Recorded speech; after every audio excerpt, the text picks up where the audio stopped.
विद्या प्रकाशन मंदिर private limited.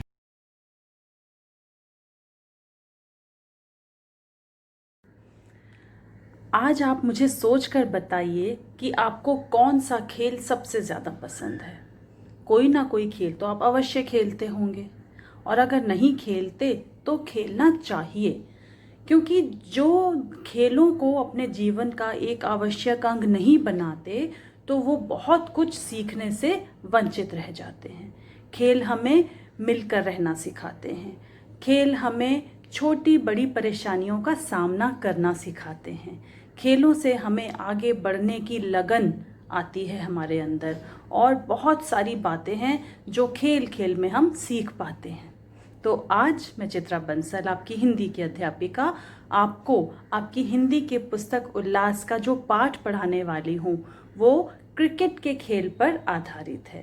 आप तो जानते ही हैं कि सिर्फ भारत में ही नहीं, पूरे विश्व में जो खेल सबसे ज़्यादा प्रचलित है वह है क्रिकेट। तो चलिए पाठ को पढ़ते हैं और क्रिकेट के खेल के बारे में थोड़ी जानकारी लेते हैं। पाठ का नाम है क्रिकेट का खेल। चलिए साथ साथ पढ़ते हैं, बोल बोल कर पढ़िए आप सब मेरे साथ। भारत में क्रिकेट के खेल का आरंभ पिछली शताब्दी में हुआ। पिछले कुछ वर्षों से भारतीय क्रिकेट टीम की गिनती दुनिया की चोटी की टीमों में की जाने लगी है। चोटी की टीमों में मतलब बेहतरीन टीमों में, बहुत अच्छा जो खेलती हैं उन टीमों में भारतीय टीम की गिनती भी होने लगी है। क्यों? क्योंकि भारत की क्रिकेट टीम बहुत अच्छा खेलती है, बहुत बढ़िया खिलाड़ी हैं हमारे।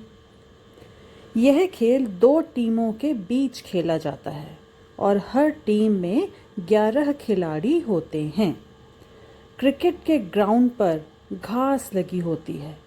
पहले मैदान तैयार करने के लिए कच्चे मैदान पर नारियल या पटसन की चटाई बिछाकर उस पर कीलें ठोक दी जाती थी, लेकिन अब घास के मैदान पर ही खेल होता है। क्रिकेट की सबसे प्रमुख चीज़ें हैं बल्ला और गेंद। बल्ला यानी बैट, गेंद यानी बॉल। तो क्रिकेट का खेल आपने देखा होगा, तो उसमें किन दो चीज़ों से खेला जाता है वो खेल? बैट और बॉल से, बल्ले और गेंद से। किसी भी टीम में दो तरह के खिलाड़ी होते हैं। कुछ वे जो बल्लेबाजी अच्छी कर लेते हैं और कुछ वे जो गेंदबाजी करना जानते हैं। गेंदबाज दो प्रकार के होते हैं, जिन्हें फास्ट बॉलर और स्पिनर के नाम से जाना जाता है। ये बॉलिंग करने का, गेंदबाजी करने का अलग अलग तरीका होता है। जो बहुत फास्ट, बहुत तेज़ बॉल फेंकते हैं उन्हें फास्ट बॉलर कहते हैं, और जो घुमा के गेंद फेंकते हैं उन्हें स्पिनर के नाम से जाना जाता है। प्रत्येक टीम का एक खिलाड़ी विकेट कीपिंग का मोर्चा संभालता है। जहां विकेट लगी होती हैं उसके बिल्कुल पीछे एक खिलाड़ी होता है जिसे विकेट कीपर कहते हैं। किन्हीं दो टीमों के बीच मैच आरंभ होने से पहले सिक्का उछालकर टॉस किया जाता है। विजित टीम के कप्तान को बैटिंग या फील्डिंग चुनने का अवसर दिया जाता है। यानी सिक्का उछालने पर वो हेड या टेल्स चुनता है, और जो जीतता है उसी को ये चुनाव करने का मौका मिलता है कि पहले वो गेंदबाजी करना चाहेगा या फिर बल्लेबाजी करना चाहेगा। फील्डिंग करने वाली टीम के सभी खिलाड़ी मैदान में आते हैं, जबकि बैटिंग करने वाली टीम के केवल 2 खिलाड़ी। यह खेल ओवर संख्या पर निर्धारित होता है। एक ओवर में 6 गेंद फेंकी जाती हैं। कोई क्रिकेट का खेल 20 ओवर का होता है, कोई 50 ओवर का होता है, अलग अलग तरह का खेल होता है। अंतर्राष्ट्रीय स्तर पर क्रिकेट के 3 रूप प्रचलित हैं। टेस्ट मैच, जो 5 दिन तक खेला जाता है, जो कभी कभी 3 या 4 दिन में भी समाप्त हो जाता है। एक दिवसीय मैच, जिसमें दोनों टीमें अधिकतम 50-50 ओवर खेल सकती हैं, और T20, जिसमें 20-20 ओवर खेलने होते हैं। तो इस तरह से कितने तरह का हो गया क्रिकेट खेल? 3 तरह का। एक टेस्ट मैच, एक 50-50 ओवर का और तीसरा 20-20 ओवर का। टेस्ट मैच में क्रिकेट खिलाड़ी की पोशाक सफ़ेद कमीज़, सफ़ेद पतलून यानी पैंट, ऊन के मोटे सफ़ेद मोजे और क्रिकेट के सफ़ेद बूट होते हैं। ये उनकी पोशाक होती है। जैसे आपकी स्कूल की यूनिफॉर्म होती है, वर्दी होती है, ऐसी टेस्ट मैच की ये वर्दी होती है। इन बूटों के नीचे कीलें लगी होती हैं जिससे घास के मैदान पर उनकी अच्छी पकड़ बनी रहे। बल्लेबाज के लिए केवल तकनीक और कला का जानना ही ज़रूरी नहीं है, बल्कि उसमें बड़े मैचों में खेलने की प्रवृत्ति भी होनी चाहिए। यानी कि 3 दिन, 4 दिन या 5 दिन तक जो मैच चलते हैं उसमें खिलाड़ियों के अंदर इतनी आदत होनी चाहिए कि वो इतने समय तक खेल सकें। अगर कोई खिलाड़ी जल्दी थक जाएगा या जल्दी अपना धैर्य खो देगा तो फिर वो इतने बड़े बड़े मैच नहीं खेल सकता। तो क्रिकेट खेलने आने के साथ साथ उसकी आदत भी होनी चाहिए कि वो इतना बड़ा मैच खेल सके। उसका स्वयं पर पूरा नियंत्रण होना चाहिए। घबराए बिना पूरे आत्मविश्वास के साथ खेलने का अभ्यास आवश्यक है, क्योंकि क्रिकेट परिश्रम, कौशल, सूझबूझ और दूरदर्शिता का खेल माना जाता है। परिश्रम मतलब मेहनत करनी आनी चाहिए खिलाड़ी को।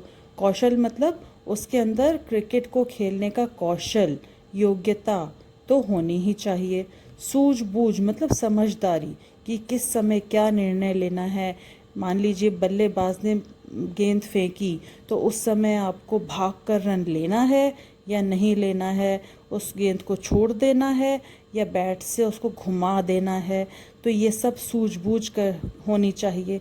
दूरदर्शिता यानी कि दूर की सोचने वाला खिलाड़ी होना चाहिए कि जो इस समय वो कर रहा है उसका पूरे खेल पर क्या असर होगा। तो इस तरह से एक खिलाड़ी को सिर्फ खेल खेलना ही नहीं बल्कि बहुत सारे अन्य गुण भी उसके अंदर होने चाहिए, तभी वह एक अच्छा कुशल खिलाड़ी माना जाता है। टीम के कप्तान का काम बहुत जिम्मेदारी का होता है। उसे अपनी टीम के खिलाड़ियों को उचित समय पर प्रेरित और प्रोत्साहित करना चाहिए। जैसे आपकी टीचर होती हैं, अध्यापिका होती हैं या आपकी मम्मा होती हैं जो ये जानती हैं कि कब आपको किस तरह से प्रोत्साहित करना है। कभी आप यदि परेशान हैं, निराश हैं, किसी वजह से घबरा गए हैं तो आपको कैसे दोबारा से खेलने के लिए, पढ़ने के लिए या किसी काम के लिए तैयार करना है। तो क्रिकेट के कप्तान की बहुत जिम्मेदारी होती है कि सभी खिलाड़ियों को वो संभाल सके, ये समझ सके कि कब किसे किस तरह से समझाने की और प्रोत्साहित करने की ज़रूरत है। फ्रैंक वॉरेल और सर गैरी सोबर्स महान कप्तानी के ऐसे उदाहरण हैं जिन्होंने अपने समय में वेस्ट इंडीज़ के खिलाड़ियों को इस तरह ढाला और संगठित किया था कि वे दुनिया की किसी भी टीम को हरा सकते थे। तो 2 कप्तानों के विशेष रूप से नाम आते हैं, फ्रैंक वॉरेल और सर गैरी सोबर्स। ये कौन सी टीम के कप्तान थे? ये वेस्ट इंडीज़ टीम के कप्तान रहे जिन्होंने अपनी टीम के खिलाड़ियों को इतने अच्छी तरीके से संभाला कि वो किसी भी टीम को हराने में कुशल हो गए, किसी भी टीम के सामने अच्छी तरह से खेलने के लायक बन सके। हमारे भारतीय खिलाड़ियों में विजडन पुरस्कार विजेता कपिल देव को शताब्दी का सर्वश्रेष्ठ खिलाड़ी घोषित करते हुए कहा गया, ऐसा सम्मान 100 वर्षों में एक बार प्राप्त होता है। सचिन तेंदुलकर ने क्रिकेट के इतिहास में इतने कीर्तिमान स्थापित किए हैं कि इस सर्वश्रेष्ठ बल्लेबाज के कीर्तिमानों पर संपूर्ण भारत को गर्व है। उनकी उपलब्धियों के कारण उन्हें भारत रत्न सम्मान दिया गया। तो भारतीय क्रिकेट टीम के किन 2 खिलाड़ियों का नाम यहाँ पर लिया गया? एक तो कपिल देव, दूसरे सचिन तेंदुलकर। इन्होंने इतनी जीत हासिल की, इतने कीर्तिमान स्थापित किए, मतलब रिकॉर्ड बनाए कि इनका नाम आज तक सब जानते हैं और इनसे सीखने की कोशिश करते हैं। सचिन तेंदुलकर जी ने तो इतने कीर्तिमान बनाए कि उन्हें भारत रत्न सम्मान से भी सम्मानित किया गया। क्रिकेट के खेल से हम बहुत कुछ सीख सकते हैं। यह हमें अनुशासन और टीम भावना सिखाता है। तो बच्चों, खेल खेलना केवल मनोरंजन नहीं होता, उससे बहुत कुछ सीखने को मिलता है। जैसे क्रिकेट के खेल में जहाँ पर पूरे समूह की जिम्मेदारी होती है, सबको मिलकर खेलना होता है, तो हम अनुशासन भी सीखते हैं और किस तरह से एक साथ मिलकर के काम करना है, उसको टीम भावना कहते हैं, वो भी हमें सीखने को मिलती है। यह हमें विनम्रता भी सिखाता है, क्योंकि हो सकता है कि एक दिन आप बहुत सफल हों और दूसरे दिन आपका खेल बिल्कुल ही घटिया हो जाए। क्रिकेट यह भी सिखाता है कि अपने प्रतिद्वंद्वी को कभी कमज़ोर नहीं समझना चाहिए। इसी को कहते हैं सही खेल भावना। तो यदि कोई व्यक्ति, कोई खिलाड़ी अपना धैर्य खो देता है, उसको जल्दी गुस्सा आ जाता है या बात बात पर अन्य खिलाड़ियों से लड़ता है, तो वो कभी भी जीत हासिल नहीं कर सकता। अपने प्रतिद्वंद्वी यानी कि विरोधी दल के खिलाड़ियों का भी सम्मान करना आना चाहिए, उन्हें कभी अपने से कमज़ोर नहीं समझना चाहिए। तो ये सब गुण एक अच्छे खिलाड़ी में ज़रूर होने चाहिए। क्रिकेट के मैदान में आपको जो सीख मिलती है, वह आगे चलकर जीवन में भी बहुत उपयोगी सिद्ध होती है। 2011 में भारतीय टीम एक दिवसीय अंतर्राष्ट्रीय विश्व कप में और उससे पहले T20 प्रतियोगिता में भी विश्व कप जीतने में कामयाब रही। विश्व कप जीतना एक बहुत बड़ी बात होती है अंतर्राष्ट्रीय स्तर पर, जहाँ पर विभिन्न देशों के खिलाड़ी खेल रहे होते हैं। वहाँ जीत हासिल करना एक बहुत ही मेहनत, लगन और धैर्य का परिणाम होता है। अब तो भारत में लीग मैचों यानी IPL का नया युग प्रारंभ हो चुका है, जिसमें अंतर्राष्ट्रीय खिलाड़ी भी हिस्सा लेते हैं। इस नए युग में आप भी इस खेल का आनंद लेते रहें और खेलते रहें। तो इस तरह से बच्चों, समय समय पर क्रिकेट के अलग अलग नए नए रूप हमारे सामने आए।